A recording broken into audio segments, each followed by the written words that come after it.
a few Arabs frantically galloping across the desert. They're terrified of being caught from behind, and chasing them is none other than the infamous John Wick, the world's top assassin, John Wick.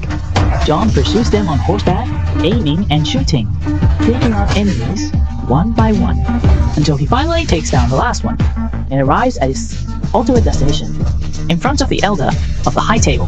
It's the second time he's met the Elder of the High Table. He came to retrieve the ring he once gave away, and to regain his freedom.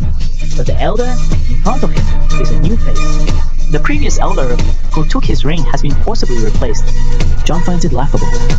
The so-called sacred, untouchable, ruling elite of the underworld turns out to be a ridiculous facade.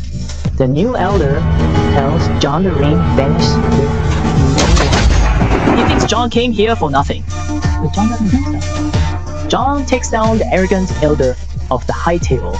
If he can't get back his ring and freedom, then someone must pay with their life.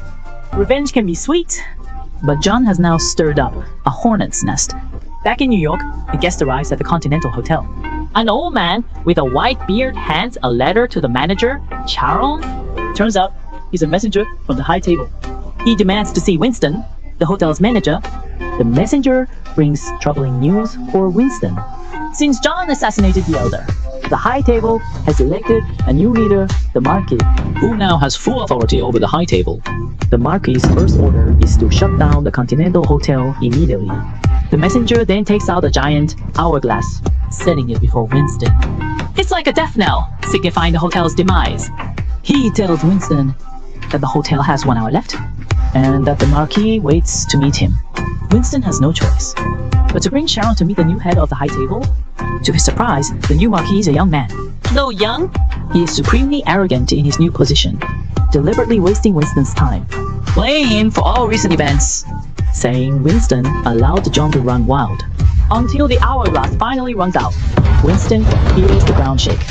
The entire Continental Hotel has been blown up, Winston's empire destroyed, and the Marquis didn't just blow up the hotel, he also shoots Sharon.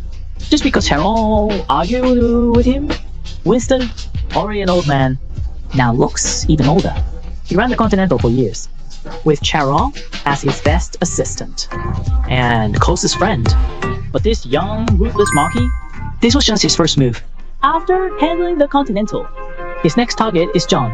On the streets of Paris, a girl plays a violin in the Tuileries garden. The beautiful music enchants a listening blind man. The blind man is brought before the Marquis. He was once the top assassin, Cain of the High Table, but Cain had long retired, so when the Marquis gave him another assignment, he refused. But the callous Marquis mentioned his daughter. The girl playing the violin was his unacknowledged daughter. The Marquis threatened her life to force Cain to comply. Cain had no choice but to accept the job. When he felt the target's name, he froze. Not because John Wick was famous, but because John was his best friend. Cain was torn between loyalty and duty. One side is his daughter, the other his friend. But he had no choice. After all, he's a father. While Cain struggled, a man and his dog arrived at the Osaka Continental.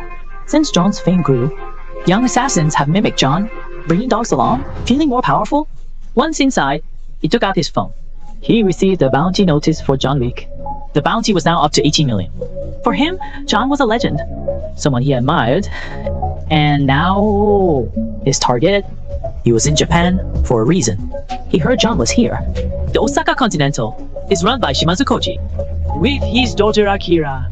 They run the hotel with great care. But that night, Koji was alone on the rooftop. He allowed no one else up. Waiting was a man under a cherry tree. It was John Wick in hiding. John had two best friends. One was the blind Cain, the other, Shimazu